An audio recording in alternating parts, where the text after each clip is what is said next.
Une production, Les Podcasteurs.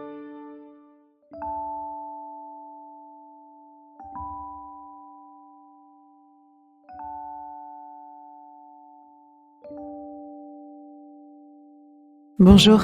Oui, bonjour. Vous savez, je suis toujours Marie-Robert. Depuis maintenant plus de 2 ans, j'ai une proposition à vous faire. Et si la philosophie devenait sexy ? Et si elle cessait d'être abstraite pour venir éclairer nos jours comme nos nuits ? Et si elle quittait l'espace confiné des bibliothèques et qu'elle venait se faufiler dans notre quotidien ? Fini les dissertations et les mauvais souvenirs de terminale. Ici, on change de ton. La philosophie n'est pas une méthode à suivre, elle est un pas de côté. Elle nous permet de prendre du recul sur les gens, les choses et aussi sur tout ce qui nous submerge. Soudain, par la magie des mots et du raisonnement, on aborde les événements de la vie autrement. Et on parvient même à trouver du confort dans des zones d'inconfort. Bref, on apprend à se faire du bien. C'est pourquoi durant ces quelques minutes en votre compagnie, je n'ai pas d'autre ambition que d'arrêter les compteurs et de partager une bulle de respiration. Laissons-nous inspirer et faisons ensemble notre désormais traditionnel petit pas de côté. Aujourd'hui, j'avais envie d'évoquer un sujet délicat. Un sujet qui vient nous chercher dans nos limites, celui du pardon. Que dit-on lorsqu'on prononce les mots « je te demande pardon » ? Qu'il s'agisse d'une formule anodine ou d'une parole arrachée à notre conscience. Il y a dans ces termes quelque chose qui ne cessera jamais de me bouleverser. Il ne s'agit pas seulement de débattre sur ce qui est pardonnable ou ce qui ne l'est pas. Il ne s'agit pas non plus d'oublier ce qui a blessé, ce qui a failli, ce qui a été abîmé. Mais l'enjeu est bien d'apprendre à adresser à l'autre notre pleine considération. C'est au sein de cette matière inflammable qu'est le pardon que je vous propose de vous promener aujourd'hui. On n'a jamais tant parlé de pardon, dans la sphère publique comme dans nos espaces privés. S'il est impossible de revenir en arrière et de défaire ce qui a été fait, le pardon s'affiche malgré tout comme un Graal, capable de libérer le présent de nos fautes commises, capable d'alléger le passé du poids de la culpabilité. Les exemples sont multiples. Il y a le pardon prononcé par Angela Merkel à la Knesset en Israël, celui d'Emmanuel Macron présenté aux descendants des Harkis, celui du pape François devant les peuples autochtones du Canada, et des dizaines d'autres, tout aussi historiques. Il arrive qu'on attende, qu'on exige même, une demande de pardon d'individus, de communautés, de peuples, voire de civilisations, pour des exactions commises dans le passé. Le philosophe Yves-Charles Zarka écrit ceci. La réconciliation d'une communauté nationale, au-delà des massacres abominables qui l'ont déchirée, semble également devoir passer par le pardon des victimes, ou plutôt des proches, ou des descendants des victimes, à l'égard des bourreaux ou de ceux qui leur étaient, pour une raison ou une autre, liés. Le pardon devient ainsi une étape indispensable à la cohésion, à ce faire société qui nous manque tant. À l'échelle individuelle, l'enjeu n'est pas moins intense. Sincèrement, comment continuer à faire couple, à faire famille, à faire amitié, si une faute commise est passée sous silence, et si elle n'est pas expiée par ce qu'on pourrait nommer la procédure de pardon. L'affaire est complexe. À l'échelle collective, le pardon pose question. La responsabilité d'une action peut-elle être portée par un seul représentant ? En outre, dans le privé comme dans le public, quelle doit être la temporalité du pardon pour que celui-ci soit audible, efficace, efficient ? Et dans quel langage ? Avec quelle formulation le pardon est-il acceptable ? Je ne sais pas pour vous, mais moi, je ne trouve pas cela simple. Avant de rentrer dans les méandres du pardon, tentons déjà de le définir. de l'appréhender de la manière la plus neutre possible. Le verbe « pardonner » signifie proprement « donner complètement, remettre », du latin « per » et « donare ». Le pardon, dans sa genèse étymologique, doit donc être total, absolu, plein de lui-même. Littéralement, le pardon est le résultat de l'acte de pardonner, la rémission d'une faute. C'est tenir une offense, une faute, pour nulle, l'excuser, et renoncer soit au plan personnel à en tirer une vengeance, soit au plan institutionnel à poursuivre et à punir les responsables. Le pardon ne doit pas cependant être confondu avec l'amnistie, qui est une simple dispense de peine. Mais pour qu'il y ait acte de pardon, il faut donc qu'un tiers demande pardon. Et ce point, nous le verrons, est fondamental. Le pardon engage ainsi deux parties qui doivent accepter de dialoguer ensemble. Dans les religions monothéistes, il est doté d'un sens sacré. Dans le judaïsme, par exemple, le jour du grand pardon, appelé Yom Kippour, la communauté demande à Dieu d'effacer les fautes commises. Et dans cette tradition, pour être pardonné, l'offenseur doit exprimer le désir de changer, s'efforcer de réparer ses torts. À l'inverse, dans le christianisme, la confession des fautes et un repentir sincère suffisent. Tout semble pardonnable, sauf blasphémer contre le Saint-Esprit. Le pardon est, dans le catholicisme, un acte de la miséricorde divine qui efface le péché, qui restaure l'homme dans sa relation avec Dieu. On parle ainsi du pardon des offenses, des péchés, que les croyants obtiennent à l'issue d'une confession. Ils avouent leurs péchés à un prêtre pour obtenir le pardon de Dieu. Le pardon est aussi le nom de pèlerinages religieux, particulièrement en Bretagne, et de fêtes populaires qui ont lieu à cette occasion. Encore un exemple, dans le soufisme, courant spirituel de l'islam. Pardonner est une démarche de connaissance de soi. Il s'agit ici, par l'introspection, de se libérer de la mauvaise conscience et des pensées qui rendent amères, afin de devenir une meilleure personne, être capable d'aimer l'ensemble de la création.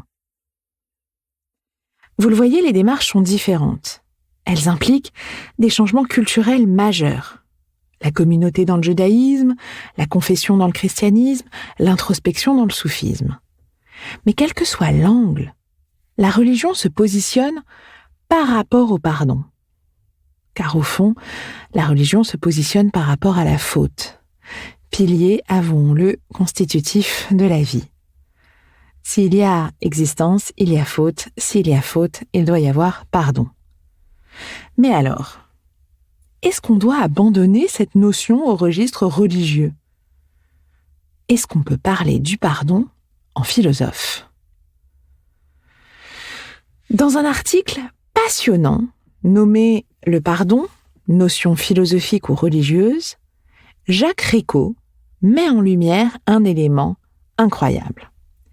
Il évoque le fait que la plupart des grandes philosophies évacuent le pardon de leur territoire. Ce n'est, pour ainsi dire, pas un sujet. Prenons en premier lieu l'école stoïcienne. Quelle place les stoïciens accordent-ils au pardon ? Eh bien, étrangement, ils ont toujours pris soin de refuser le pardon en avançant deux motifs. D'abord, le sage ne doit pas se laisser dominer par ses émotions, quelles qu'elles soient, car la raison doit toujours l'emporter. Non seulement le sage ne doit pas céder à la colère ou à la haine, mais le chagrin, la compassion, la pitié sont autant de concessions à la passion et de recul de la raison. Or, le pardon, bien souvent, nous confronte justement à toute cette gamme émotionnelle. On pardonne parce qu'on a de la compassion ou parce qu'on a pitié, et donc on s'éloigne de notre raison. La seconde objection adressée au pardon est son injustice, en quelque sorte structurelle. Un pardon accordé selon le bon vouloir de celui qui a été offensé vient perturber l'ordre juridique et même le contredire, puisque la règle du droit ne serait alors pas la même pour tous, mais dépendrait, on l'a vu, de l'émotion de son interlocuteur. Or, la justice a précisément pour but d'éviter nos comptabilités affectives en se contentant d'appliquer le droit. Spinoza reprend lui aussi l'idée que le pardon entrave la justice. Pour lui, il importe de ne jamais permettre aux méchants de tirer un avantage des maux commis en échappant à la justice. Et de manière très voisine, Kant assimile le pardon à une forme d'impunité, forme suprême, encore une fois, de l'injustice. Comprenons bien l'argument ici. C'est parce que le pardon est contingent, gratuit, qu'il paraît arbitraire et impossible à rendre universel. Par exemple, pourquoi je pardonne à ma sœur d'avoir trahi mon secret? Pourquoi, à l'inverse, je ne pardonne pas à ma meilleure amie? En toile de fond, toujours, il y a des variations émotionnelles qui dépendent de notre âge, du moment, de nos liens, et qui rendent donc le pardon fragile, irrationnel, et pas du tout en fonction de critères de justice. Donc, le pardon n'est pas ici très philosophique. En somme, comme le résume l'article de Jacques Récaud, le pardon est impossible à qui veut penser, vivre et agir rationnellement, objectivement, avec cohérence et rigueur. Le philosophe ne se venge pas, dit-il, mais il ne peut pas pardonner. Bon, peut-on en rester là ? Est-ce à dire que le pardon est accessible à ceux d'entre nous pourvus d'une croyance religieuse et totalement inaccessible aux autres, encore plus aux philosophes qui doivent se contenter de la justice? N'y a-t-il pas une voie pour le pardon philosophique? Voyons voir d'un peu plus près ce qu'il se passe. Parmi les figures intellectuelles qui ont pensé le pardon, nous pouvons évoquer en premier lieu la philosophe Hannah Arendt. Chez Arendt, la promesse et le pardon sont mis en parallèle. Agir, mener des actions, c'est lutter contre l'imprévisibilité de l'avenir, mais aussi contre l'irréversibilité du passé. Or, en promettant, je m'engage dans un futur, et en pardonnant, je dénoue les liens avec le passé. En fait, promesse et pardon permettent d'avancer. Alors attention, ça ne signifie pas que le mal soit aboli, mais cela suppose simplement que ceux qui l'ont subi et ceux qui l'ont commis ne soient pas paralysés. Ils ne restent pas victimes et bourreaux à jamais. Un nouvel avenir leur est offert à travers le pardon. C'est évidemment très flagrant à l'échelle collective, quand deux peuples ennemis décident d'avancer ensemble. Mais c'est aussi marquant à l'échelle individuelle, où le pardon donne parfois un second souffle à nos relations. Chez le philosophe français Vladimir Jankélévitch, l'affaire se corse un peu. Il écrit lui-même ces mots. Il n'est pas difficile de comprendre pourquoi le devoir de pardonner est devenu aujourd'hui notre problème. Le pardon que l'on doit accorder à l'offenseur et au persécuteur est en effet exceptionnellement difficile pour une certaine catégorie d'humiliés et d'offensés. Pardonner est un effort sans cesse à recommencer. Et personne ne s'étonnera si nous disons que l'épreuve est dans certains cas à la limite de nos forces. Le pardon est de ce point de vue un événement qui n'est jamais advenu dans l'espoir. Un acte qui n'a lieu nulle part dans l'espace, un mouvement de l'âme qui n'existe pas dans la psychologie courante. Bon, vous l'avez saisi, Jankélévitch traite de la difficulté du pardon, de ce pardon qui nous arrache, de ce pardon de l'impardonnable, de ce pardon si impossible à donner qu'il n'existe peut-être pas. Pour mesurer l'impact de son propos, il faut rappeler que Jankélévitch pense le pardon à partir de l'éruption de la Shoah dans l'histoire. Horrifié par les crimes nazis, Jankélévitch a rompu avec l'Allemagne et sa culture. Radicalement. il s'est juré, par exemple, de ne plus jamais lire de philosophes allemands, de ne plus écouter de musique allemande, de ne plus jamais mettre un pied sur le sol allemand. Mais d'une manière bouleversante, son intransigeance va vaciller en 1980, le jour où un enseignant d'une petite ville du nord de l'Allemagne lui écrit une lettre.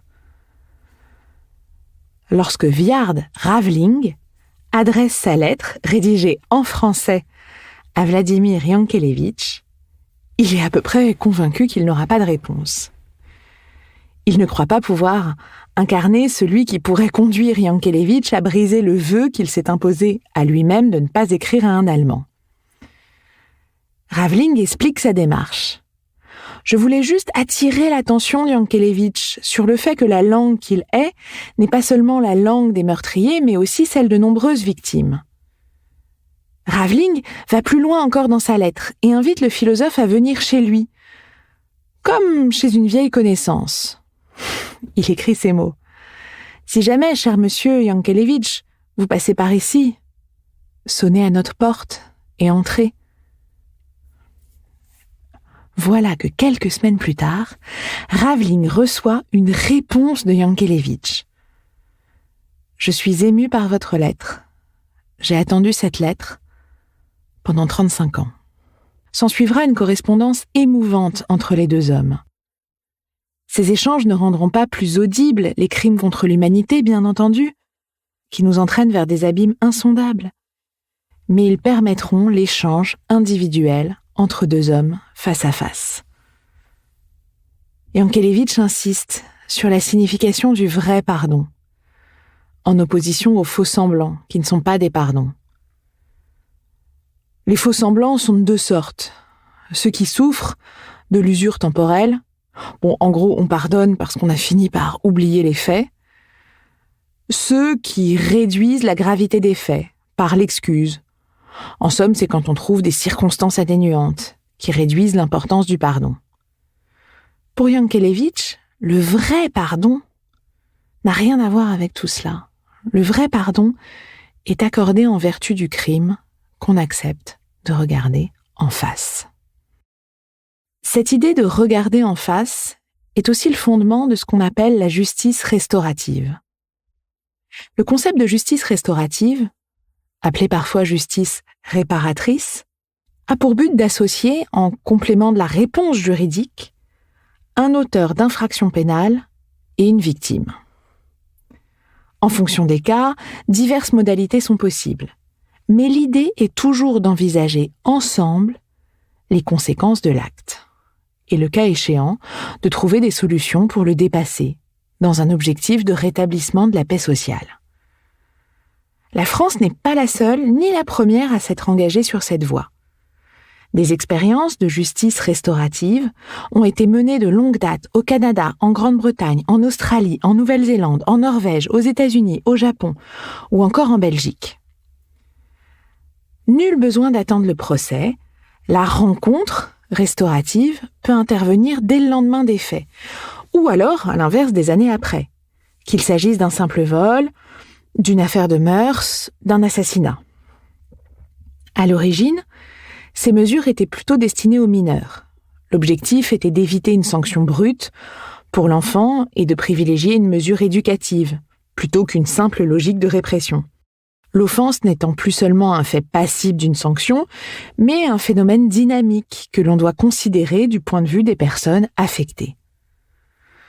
Historiquement, la justice restaurative a trouvé ses racines dans des modes spécifiques de résolution de conflits des peuples autochtones, comme en Nouvelle-Zélande, avec les populations maoris, ou au Canada, avec les tribus amérindiennes.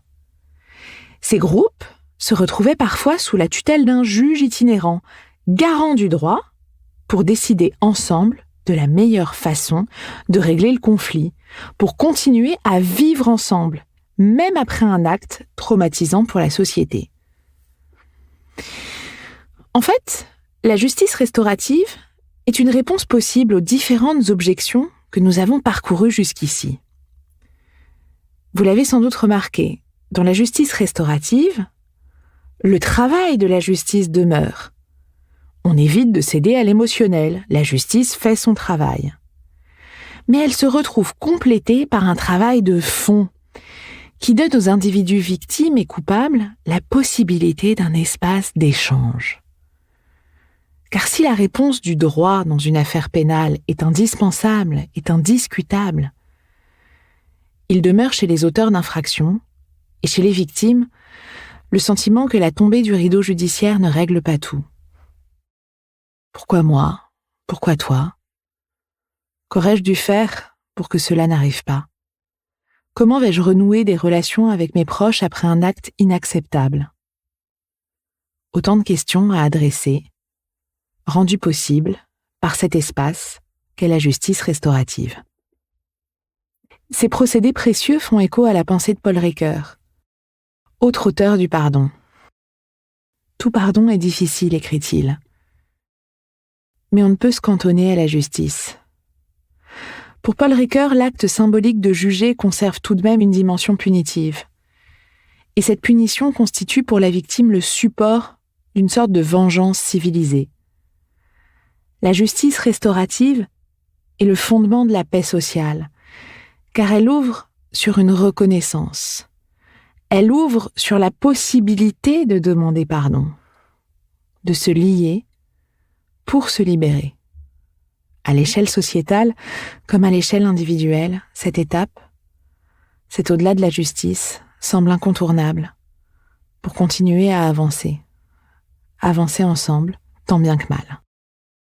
Je le disais en introduction, l'enjeu est bien d'apprendre à adresser à l'autre notre pleine considération, notre pleine reconnaissance, de tourner nos paumes, nos yeux, notre cœur vers lui. Nous sommes capables d'agir, de vouloir, de faire. Cependant, nous sommes aussi des êtres essentiellement faillibles, soumis au vent de nos violences, de nos maladresses, de nos folies, de nos mensonges.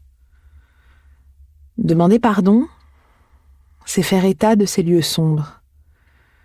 C'est accepter de les mettre en lumière, pour que l'autre n'ait plus à subir le joug de nos obscurités. Sans pardon, le passé dévore le présent et compromet l'avenir. Finalement, demander pardon ne suffit pas. On ne s'en lave pas les mains. C'est au contraire le début de tout le reste.